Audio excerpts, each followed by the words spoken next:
كهما أهان وحدوني إن أنا هرتا أنو كشكينو سيجود هما حي قبتها محيطها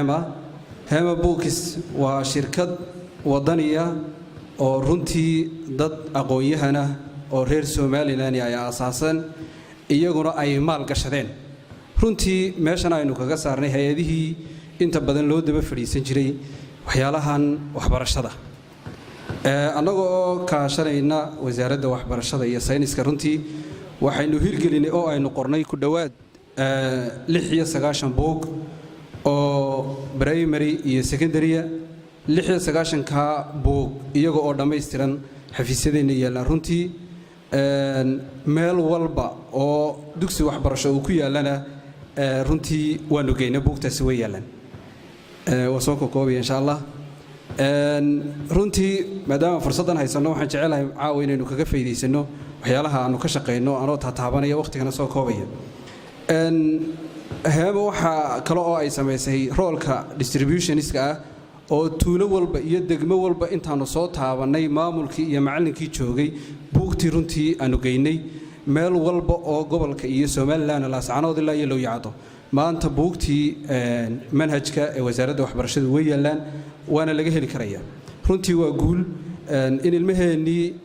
manhaj isku mid ah intay wada qaataan dabadeedna imtixaan isku mid ah laga wada qaado halkaana ay ku kala baxaan waxa kale oo heema qortay oo ay haysaa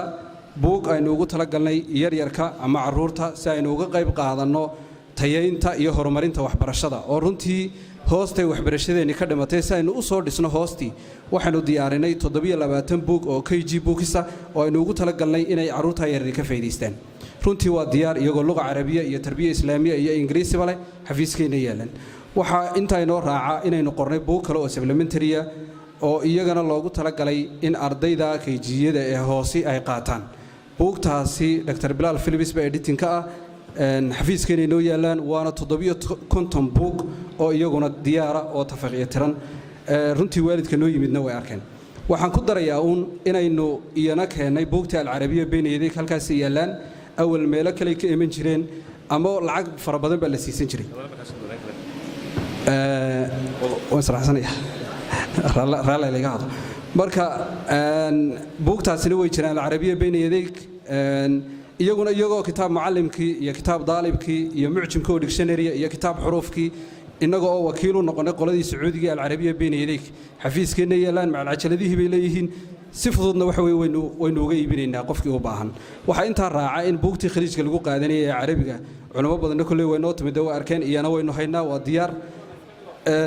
waxa runtii inta raacaya in buugtii kale international curriculum-ka ahaa ay iyaguna yeelan oo kuwa AGC-yadii iyo kuwa dhagsaladii aynu iyaga meesha ku iibino si guud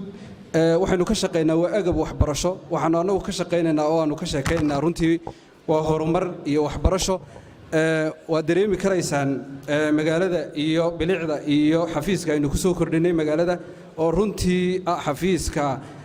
anagoon isbuunbuuninaynin magaalada runtii ugu qurux badan inta noo timidna ay dareemi karayaan waxa iyaduna xusid mudan runtii in